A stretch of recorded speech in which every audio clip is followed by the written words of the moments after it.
El cónclave secreto y la búsqueda de la verdad. En Spinoza, ¿qué se esconde? ¿Alguna vez te has preguntado por qué algunos pensadores son silenciados mientras que otros son glorificados? ¿Qué secretos pueden esconderse en los textos filosóficos que provocaron tanto miedo en las instituciones religiosas y políticas de su tiempo? ¿Y si te dijera que existe un filósofo cuyas ideas fueron tan revolucionarias que incluso hoy podrían cambiar nuestra forma de ver el mundo? En los callejones estrechos de Ámsterdam, en el siglo XVII, un joven pulidor de lentes desafió todos los órdenes establecidos. Baruch Spinoza, hijo de comerciantes judíos portugueses que habían huido de la Inquisición, no podía imaginar que sus pensamientos lo llevarían a enfrentar un destino similar al que sus ancestros habían escapado. ¿Qué pensamientos pueden ser tan peligrosos como para que una comunidad entera decida expulsar a uno de los suyos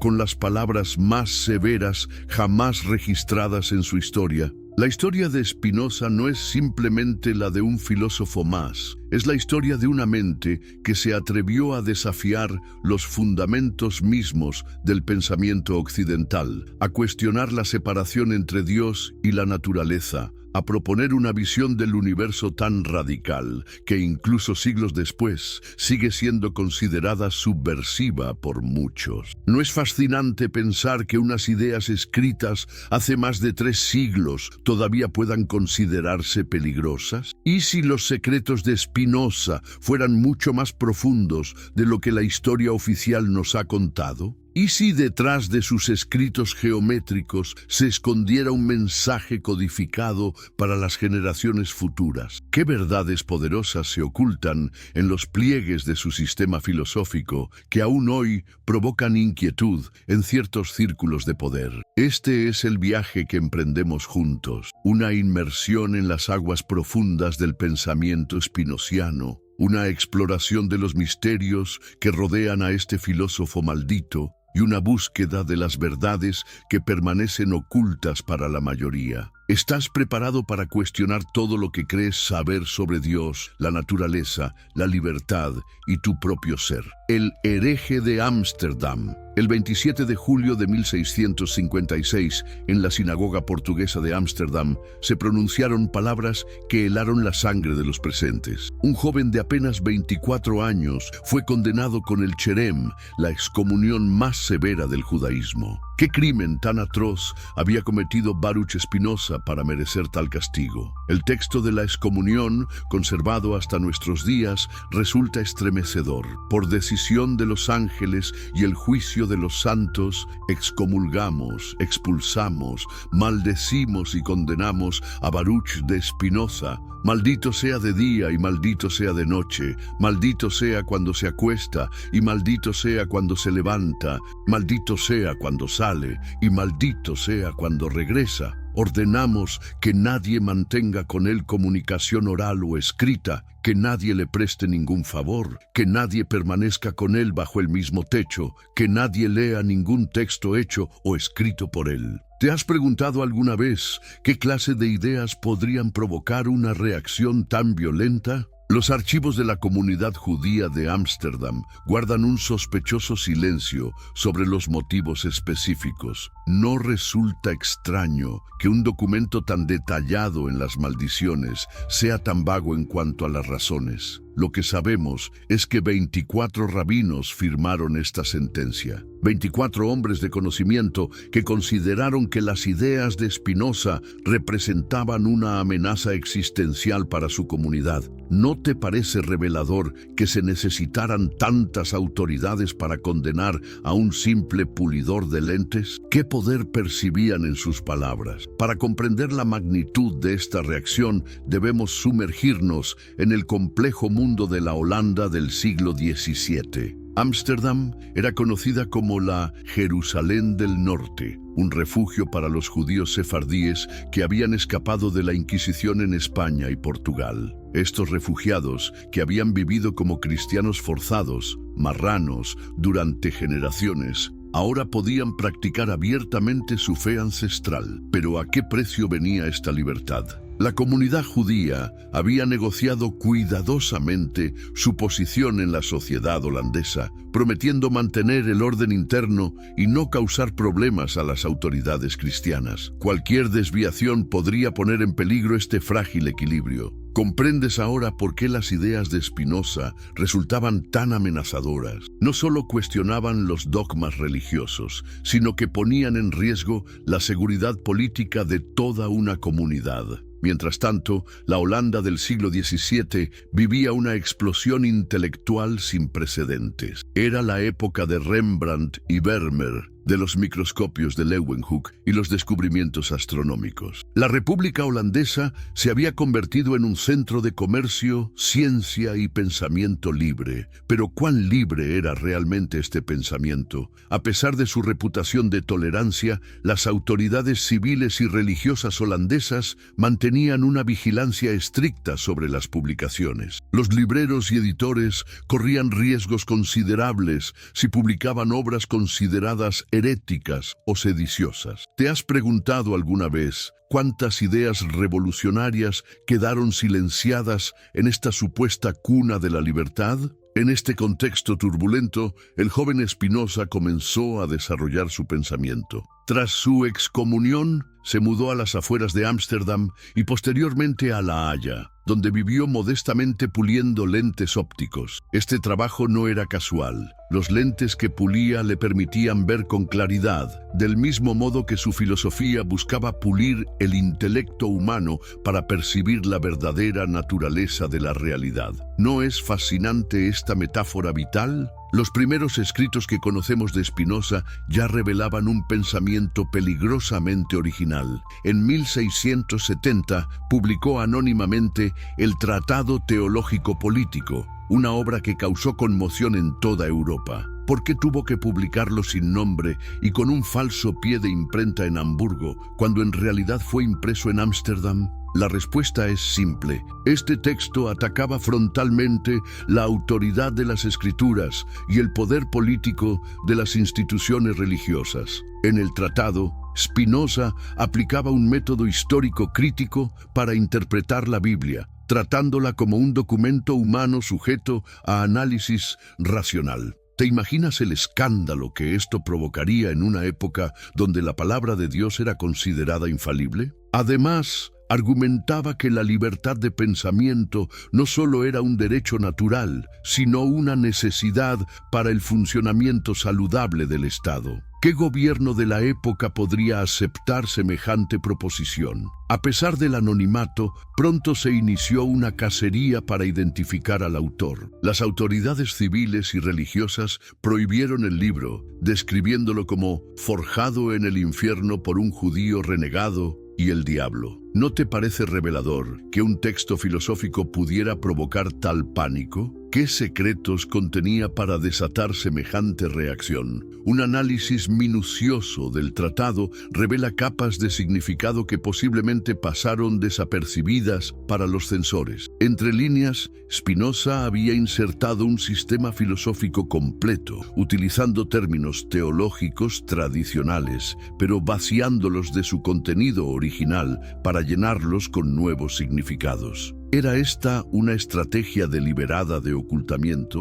¿Un código para lectores iniciados? Mientras el tratado causaba conmoción, Spinoza trabajaba en secreto en su obra maestra, La Ética demostrada según el orden geométrico. Este texto, que solo sería publicado después de su muerte, contenía la exposición completa de su sistema filosófico. ¿Por qué decidió no publicarlo en vida? ¿Qué consecuencias temía que pudiera acarrearle? Lo que muchos historiadores han pasado por alto es la existencia de una red secreta de pensadores que rodeaba a Spinoza. En las ciudades holandesas del siglo XVII florecían círculos intelectuales clandestinos, donde se discutían ideas peligrosas. Estos grupos, a menudo camuflados como sociedades literarias o científicas, intercambiaban manuscritos prohibidos y mantenían correspondencia codificada. ¿Quiénes formaban parte de esta red subterránea? Entre los corresponsales de Spinoza encontramos figuras como Henry Oldenburg, secretario de la Royal Society de Londres, Gottfried Wilhelm Leibniz, quien lo visitó en secreto, y Lodewijk Meyer, quien más tarde publicaría sus obras póstumas. ¿Era esta red más extensa de lo que los registros históricos nos muestran? ¿Existía una conspiración intelectual para socavar los fundamentos del orden establecido? Las cartas que han sobrevivido revelan un lenguaje cuidadosamente medido, con alusiones y referencias que solo los iniciados podían comprender plenamente. ¿Qué mensajes se escondían entre líneas? ¿Qué ideas eran demasiado peligrosas incluso para ser confiadas al papel? Sabemos que Spinoza participaba en reuniones secretas donde se discutían las nuevas ideas científicas de Descartes, Galileo y otros revolucionarios del pensamiento. Pero el spinozismo iba mucho más allá del cartesianismo. Mientras Descartes mantenía la separación entre Dios y la naturaleza, entre la mente y el cuerpo, Spinoza se atrevió a disolver estas distinciones. ¿No era esto una amenaza directa a los fundamentos mismos del pensamiento occidental? Deus sive natura, la revolución ontológica. Deus sive natura, Dios, o lo que es lo mismo, la naturaleza. Con esta simple ecuación, Spinoza desencadenó un terremoto filosófico cuyos temblores seguimos sintiendo hasta hoy. ¿Te has detenido a pensar en la radical implicación de esta fórmula? ¿Qué significa realmente identificar a Dios con la naturaleza en una época donde la distinción entre creador y creación era el pilar de toda la cosmovisión occidental? Para comprender la magnitud de esta ruptura, debemos recordar que el siglo XVII estaba aún profundamente inmerso en una visión teológica del mundo. El Dios de las religiones abrahámicas era concebido como un ser trascendente, personal, que había creado el mundo por un acto de voluntad libre y que intervenía constantemente en él mediante milagros y revelaciones. ¿Puedes imaginar el vértigo que producía la propuesta de Spinoza? La sensación de abismo que debía generar en las mentes de sus contemporáneos. Lo que Spinoza proponía no era un simple panteísmo poético, como el que podríamos encontrar en ciertas tradiciones místicas. Su identificación de Dios con la naturaleza era rigurosa, sistemática, implacable en sus consecuencias lógicas. ¿Cómo reaccionarías si te dijeran que todo lo que has creído sobre la divinidad ha sido una proyección antropomórfica? Una confusión nacida de la imaginación humana y no del entendimiento. Por Dios entiendo un ser absolutamente infinito, es decir, una sustancia que consta de infinitos atributos, cada uno de los cuales expresa una esencia eterna e infinita. Esta es la primera definición que encontramos en la Ética. ¿Notas algo peculiar? No hay mención alguna a bondad, sabiduría, voluntad o cualquier otro atributo personal. El Dios de Spinoza no se parece en nada al Dios de las religiones tradicionales. ¿No es esto una subversión total de la teología dominante? Las implicaciones eran devastadoras para las instituciones religiosas. Si Dios es la naturaleza, entonces no existe un plan divino, ni providencia, ni juicio final, ni salvación o condena eternas. ¿Qué quedaba del poder del clero como intermediario entre los humanos y la divinidad? ¿Qué autoridad podían reclamar los textos sagrados si la verdadera revelación divina estaba en las leyes naturales, accesibles a cualquiera mediante la razón? Pero la revolución spinoziana iba más allá. Su concepto de sustancia única destruía los cimientos ontológicos del pensamiento occidental desde Aristóteles hasta Descartes. Por sustancia entiendo aquello que es en sí y se concibe por sí, es decir, aquello cuyo concepto no necesita del concepto de otra cosa para formarse. Y su demostración implacable. Solo puede existir una única sustancia con estas características. ¿Comprendes la radicalidad de esta afirmación? Todo lo que existe es una única realidad, una única sustancia, infinita y eterna. ¿Qué ocurre entonces con la pluralidad que percibimos en el mundo? Para Spinoza, los seres individuales no son sustancias independientes, sino modos o expresiones particulares de la única sustancia. Somos como olas en el océano, aparentemente distintas, pero fundamentalmente la misma agua. ¿No tiene esto un eco inquietante con tradiciones orientales como el Vedanta o el budismo?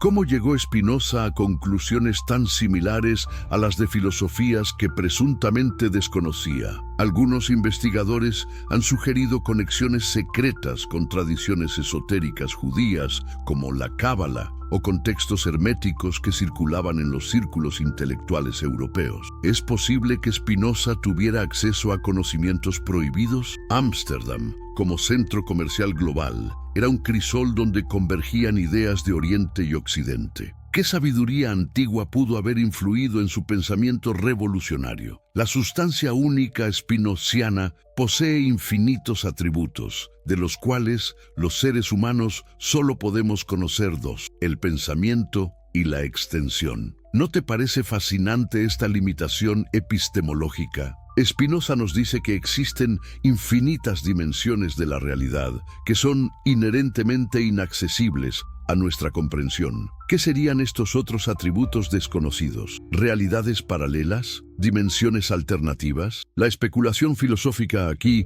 se acerca asombrosamente a las teorías físicas contemporáneas sobre multiversos y dimensiones adicionales. Entre los seguidores secretos de Spinoza en los siglos posteriores, esta doctrina de los atributos infinitos generó intensa especulación. Algunos vieron en ella una anticipación de desarrollos científicos futuros, otros una codificación de conocimientos esotéricos ancestrales. Es posible que Spinoza estuviera transmitiendo en el lenguaje de la filosofía moderna verdades que no podían expresarse abiertamente en su época. Quizás uno de los aspectos más revolucionarios del sistema spinoziano sea su concepción de la causalidad y el determinismo. En un universo donde solo existe una sustancia, todo está conectado con todo en una red infinita de causas y efectos. No hay eventos aislados, no hay milagros, no hay excepciones a las leyes naturales. ¿Te das cuenta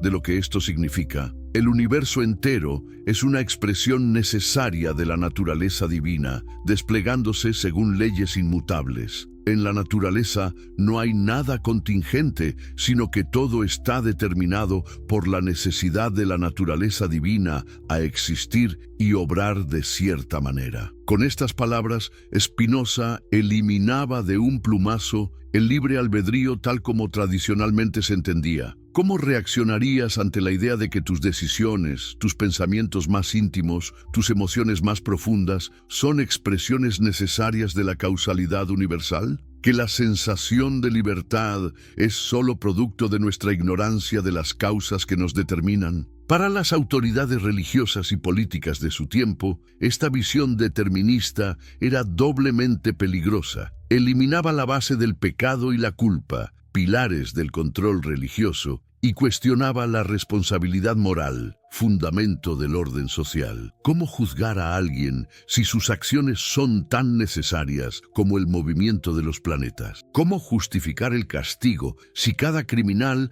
actúa determinado por causas que escapan a su control? Sin embargo, Spinoza no era un fatalista. Su determinismo universal es el fundamento de una nueva ética basada en el conocimiento. ¿No es paradójico? La verdadera libertad humana no consiste en estar exento de la causalidad natural, sino en comprenderla. Somos más libres cuanto más entendemos las causas que nos determinan.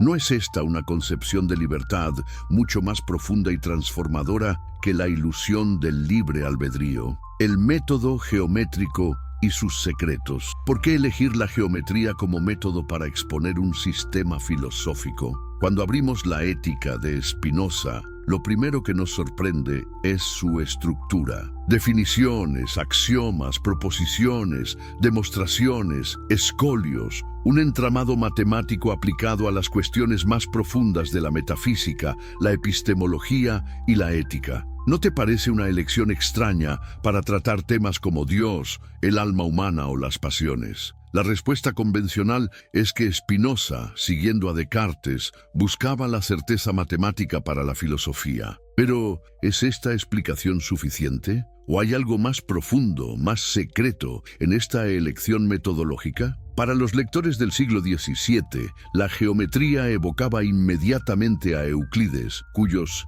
elementos habían sido durante 2 milenios el paradigma del conocimiento cierto e indubitable. Al adoptar esta estructura, Spinoza no solo buscaba precisión lógica, estaba haciendo una declaración epistemológica radical. Las verdades sobre Dios, la naturaleza y el ser humano pueden ser conocidas con la misma certeza que las verdades matemáticas. ¿Te das cuenta de la audacia de esta afirmación? En una época donde la revelación religiosa y la autoridad eclesiástica eran consideradas las fuentes supremas de conocimiento sobre lo divino, Spinoza proclamaba que la razón humana, por sí sola, podía acceder a estas verdades. Pero hay algo más. La estructura geométrica crea diferentes niveles de lectura del texto. Un lector casual podría perderse en el laberinto de proposiciones y demostraciones, encontrando el texto impenetrable. Pero para quien persevera, para quien sigue pacientemente el hilo del razonamiento, se revela gradualmente un edificio filosófico de asombrosa coherencia. ¿No es esto similar a una iniciación?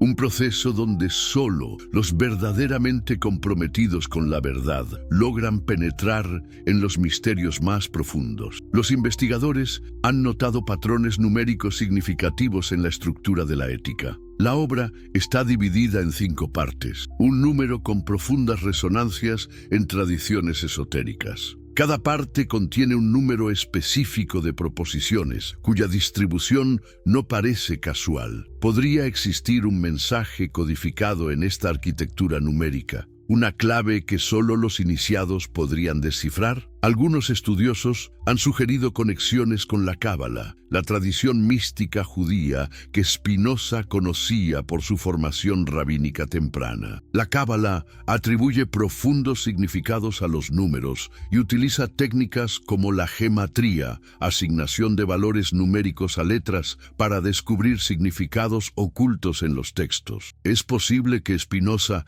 haya incorporado estas técnicas en la estructura matemática de su obra. Particularmente intrigantes son las definiciones iniciales de cada parte de la ética. Si las leemos en secuencia, forman una especie de narrativa coherente, un camino desde Dios hasta la libertad humana. ¿Es esta progresión deliberada? Un mapa para el viaje filosófico del lector. Las demostraciones mismas tienen un ritmo particular, alternando entre argumentos puramente lógicos y referencias a proposiciones anteriores, creando una red de conexiones que refleja la visión spinoziana del universo como un sistema interconectado. ¿No es esto un ejemplo de cómo la forma misma del texto encarna su contenido filosófico? Pero quizás los elementos más reveladores del método geométrico de Spinoza sean los escolios, notas explicativas que siguen a ciertas demostraciones. Aquí, el tono cambia dramáticamente. Si las demostraciones son frías y abstractas,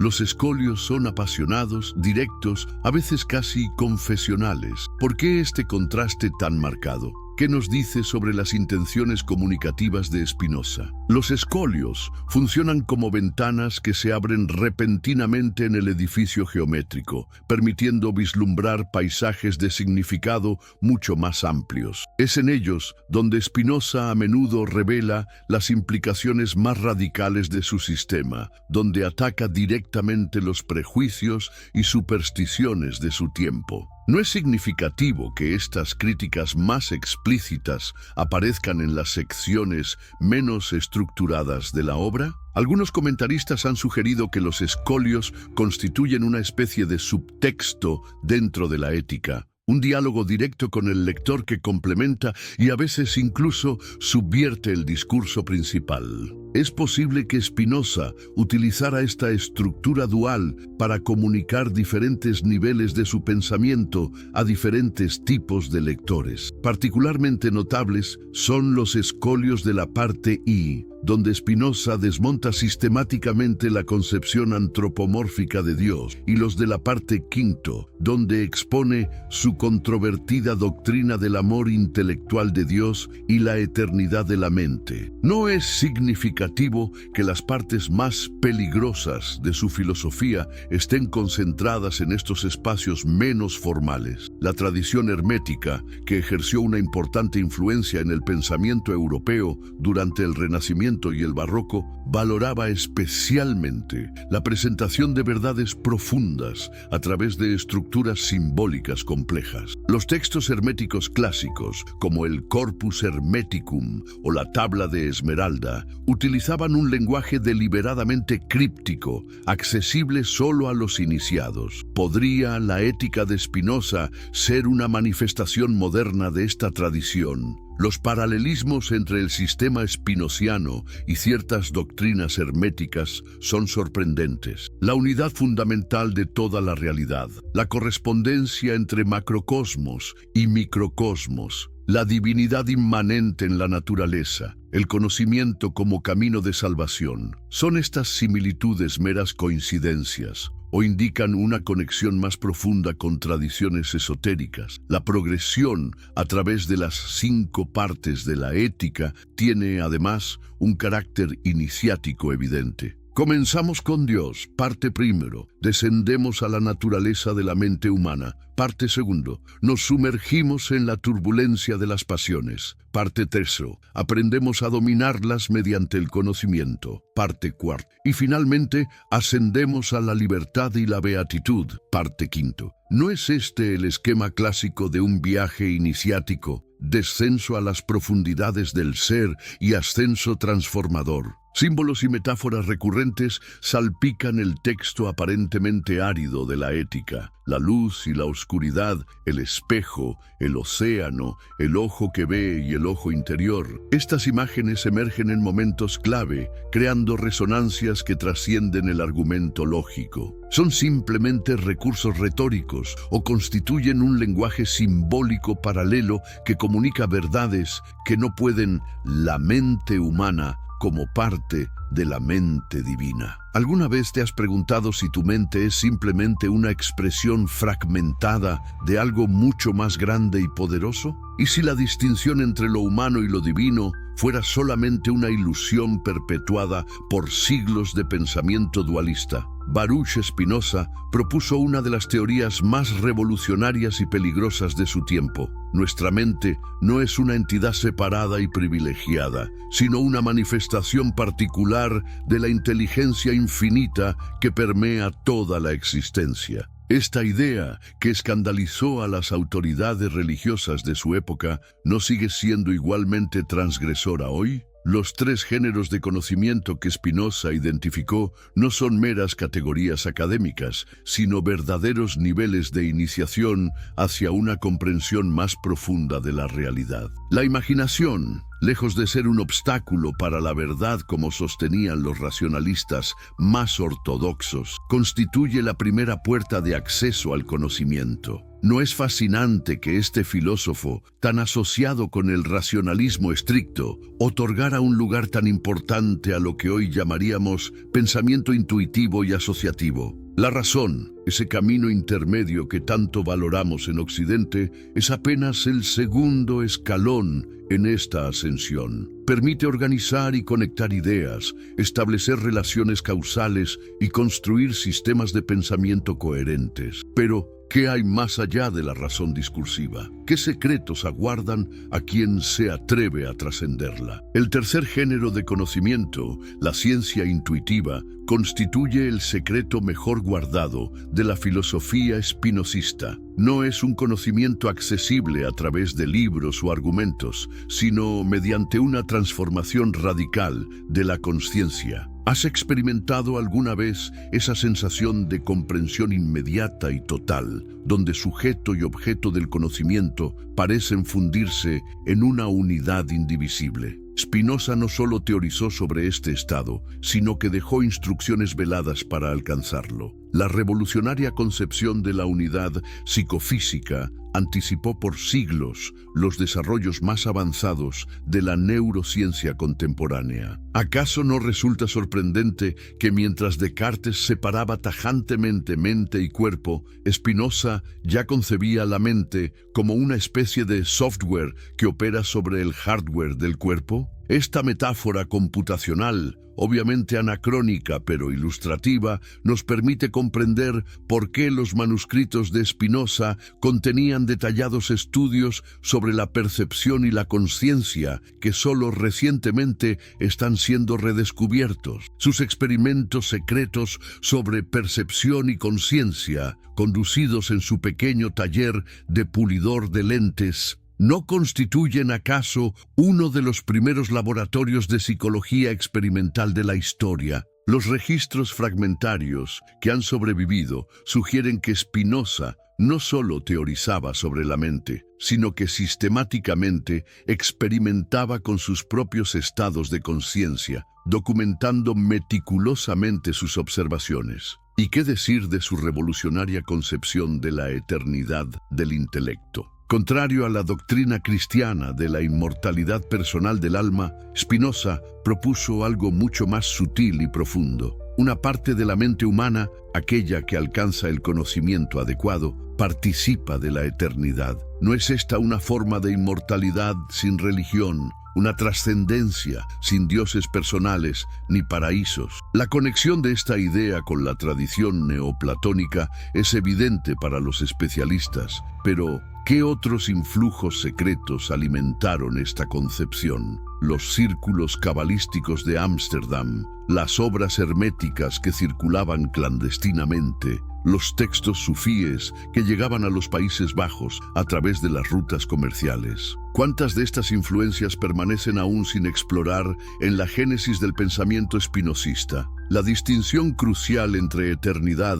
e inmortalidad personal, la primera siendo una característica de la verdad misma y la segunda una fantasía antropomórfica, ¿no constituye acaso una de las claves más profundas para desentrañar el verdadero significado de su filosofía? El tercer género de conocimiento, la scientia intuitiva, representa en última instancia una forma de experiencia mística, pero despojada de todo el aparato supersticioso que suele acompañarla en las tradiciones religiosas. No es sorprendente que este racionalista por excelencia culminara su obra maestra, la Ética, con una descripción que bien podría haber sido escrita por un místico sufí o un sabio vedántico. Los paralelos con tradiciones místicas de diferentes culturas saltan a la vista cuando se lee entre líneas. Su concepto del amor intelectual a Dios, que no es sino el amor al conocimiento de la naturaleza, resuena profundamente con el Jnana Yoga hindú,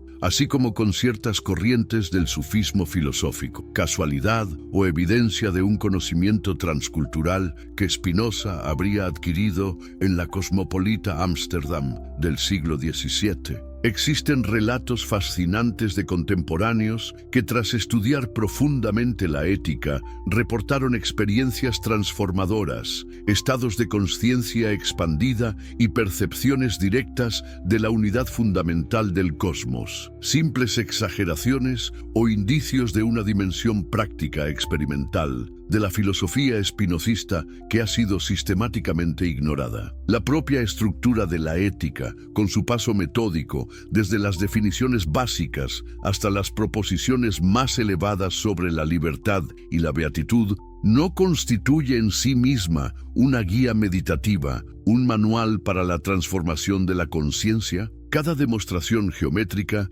invita al lector no solo a asentir intelectualmente, sino a experimentar directamente la verdad que se está exponiendo. La política secreta de Spinoza. ¿Por qué quedó inacabado el tratado político? La explicación oficial habla de la muerte prematura del filósofo, pero no resulta sospechoso que precisamente cuando comenzaba a abordar la democracia como forma de gobierno, su pluma se detuviera para siempre. Las circunstancias de su muerte han alimentado teorías conspirativas durante siglos. Un hombre de 44 años, descrito por sus contemporáneos como de salud frágil pero estable, fallece repentinamente cuando está escribiendo su obra política más radical. ¿Simple coincidencia o algo más siniestro? El análisis forense del manuscrito original del tratado político, con sus tachaduras, anotaciones marginales en código y párrafos enteros eliminados por editores posteriores, revelaría un contenido mucho más explosivo que el que ha llegado hasta nosotros. ¿Qué contendrían esos capítulos nunca escritos, o tal vez escritos y posteriormente destruidos, sobre la democracia? La visión espinosista de la democracia como extensión natural de las leyes de la naturaleza constituye una revolucionaria filosofía política que subvierte los fundamentos mismos del poder monárquico y teocrático. En un tiempo donde el derecho divino de los reyes era doctrina oficial, no resultaba absolutamente subversivo proponer que el poder político debía fluir naturalmente desde la multitud hacia instituciones que reflejaran la potencia colectiva. Su crítica al poder teológico político, codificada en un lenguaje aparentemente abstracto, contiene en realidad un programa concreto para la separación entre Estado y religión que influiría secretamente en los movimientos revolucionarios posteriores. No es sorprendente encontrar ecos tan claros del pensamiento espinosista en los documentos fundacionales de naciones modernas como los Estados Unidos o la Francia revolucionaria. El concepto de multitud, desarrollado en sus obras políticas, va mucho más allá de una simple categoría sociológica. Representa una concepción radicalmente nueva del poder político como expresión de la potencia colectiva de los individuos. ¿Existe acaso un concepto más revolucionario que este en toda la historia del pensamiento político? Los seguidores de sus ideas políticas utilizaban códigos específicos para identificarse mutuamente en una época donde expresar abiertamente tales ideas podía costar la vida. Referencias aparentemente inocuas a la luz natural, menciones a la libertad de filosofar o ciertos giros lingüísticos funcionaban como señales para reconocer a otros simpatizantes del pensamiento espinosista. ¿Cuántas sociedades secretas inspiradas en estas ideas operaban en la Europa del siglo XVIII? El proyecto de una sociedad racional diseñada siguiendo el modelo geométrico se encuentra apenas insinuado en las entrelíneas de sus tratados políticos. ¿Cómo sería una sociedad construida no sobre supersticiones y miedos, sino sobre el conocimiento adecuado de la naturaleza humana y sus potencialidades? La comunidad de sabios que Spinoza imaginaba como ideal político no era una aristocracia intelectual cerrada, sino un horizonte abierto para toda la humanidad mediante la educación y la libertad de pensamiento. ¿No sigue siendo este un ideal revolucionario, incluso en nuestras supuestas democracias contemporáneas? Las instrucciones veladas para la implementación gradual de sus ideas políticas, diseminadas en su correspondencia privada y en pasajes crípticos de sus obras publicadas, constituyen un programa de transformación social a largo plazo. ¿Cuánto de este programa ha sido ya implementado sin que lo sepamos y cuánto permanece aún como tarea pendiente para las generaciones futuras? Los afectos y el control invisible. ¿Has notado cómo ciertas instituciones parecen alimentarse de nuestros miedos y tristezas? ¿Alguna vez te has preguntado por qué culturas tan diversas han desarrollado sistemas tan similares para controlar las emociones de sus miembros? El mapeamiento revolucionario de los afectos humanos, realizado por Spinoza en la tercera parte de la Ética, no es un simple ejercicio académico, sino una herramienta de liberación personal y colectiva. Al describir geométricamente el funcionamiento de las emociones, ¿no nos ofrece acaso un manual para identificar y neutralizar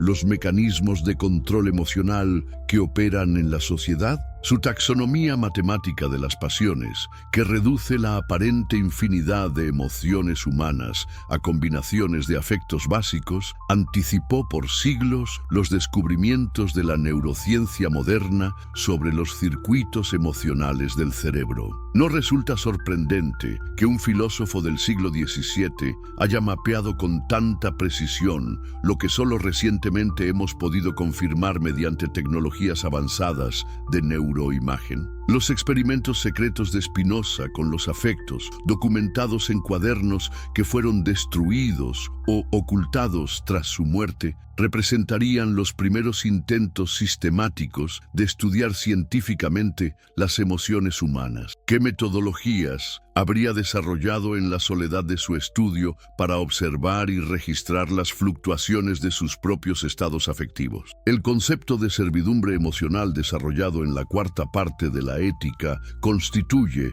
una de las críticas más profundas a los sistemas de control social. No es revelador que Spinoza identificara el miedo y la esperanza, precisamente las dos emociones más explotadas por las instituciones religiosas y políticas, como los principales mecanismos de servidumbre? Los poderes establecidos han comprendido desde tiempos inmemoriales que es más fácil controlar a una población a través de sus afectos que mediante la coerción física directa. ¿No sigue siendo esta la estrategia principal de control en nuestras supuestas sociedades libres? La manipulación de los afectos tristes, miedo, culpa, resentimiento, envidia, ¿no constituye acaso el mecanismo fundamental mediante el cual se mantiene la servidumbre voluntaria? Las técnicas para reconocer y resistir al control afectivo que Spinoza desarrolla sutilmente en la cuarta y quinta partes de la Ética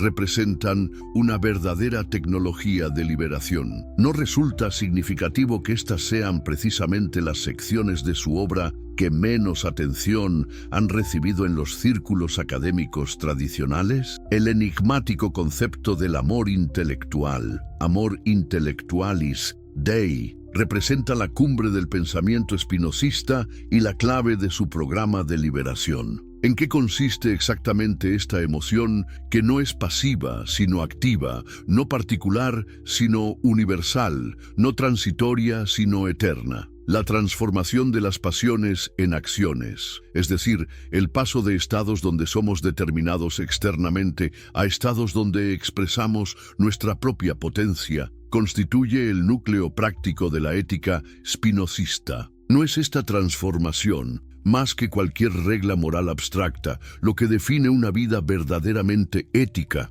Las prácticas secretas para cultivar este estado mental superior han sido transmitidas de maestro a discípulo a través de los siglos. La meditación sobre las demostraciones geométricas, la contemplación de la necesidad causal que conecta todos los fenómenos, la atención constante a los propios estados afectivos, ¿no constituyen estos ejercicios espirituales un camino práctico hacia la libertad que Spinoza promete? La teoría de los afectos alegres versus los tristes ofrece una brújula sorprendentemente simple para navegar la complejidad de la vida ética. No es revolucionario proponer que aquello que aumenta nuestra potencia de actuar y pensar es bueno, mientras que lo que la disminuye es malo. Esta concepción naturalista de la ética no subvierte todos los sistemas morales basados en la obediencia a normas trascendentes. La subversión de la tristeza institucionalizada que Spinoza propone silenciosamente representa quizás su aporte más radical. En un mundo donde tantas instituciones religiosas, educativas, políticas se alimentan de y promueven los afectos tristes, no resulta revolucionario afirmar que la alegría es buena en sí misma y constituye un fin legítimo de la vida humana. La alegría como fuerza política transformadora, como fundamento de una nueva forma de organización social, representa el horizonte utópico del espinozismo. Una comunidad de seres humanos libres, unidos, no por el miedo compartido, sino por el conocimiento y la alegría comunes, no sigue siendo el sueño político más radical que podamos concebir. El programa oculto para una revolución de la conciencia que se encuentra codificado en la ética continúa desplegándose silenciosamente a través de los siglos. Cada vez que un ser humano comprende las causas de su servidumbre afectiva y comienza a transformar sus pasiones en acciones, no está contribuyendo a este proyecto revolucionario que trasciende épocas y fronteras. ¿Has experimentado alguna vez esa peculiar transformación donde un afecto triste se convierte en comprensión y a través de esa misma comprensión en una forma superior de alegría? Si es así, has vivido en carne propia el núcleo de la filosofía práctica espinosista, ese secreto que ninguna censura ha podido silenciar completamente. Este no es el fin de la jornada, sino apenas el comienzo. El cónclave secreto de Spinoza no es una sociedad oculta, sino el diálogo eterno entre mentes libres buscando comprender el universo y nuestro lugar en él. ¿Y tú? ¿Qué descubrirás cuando te atrevas a mirar la realidad bajo el aspecto de la eternidad?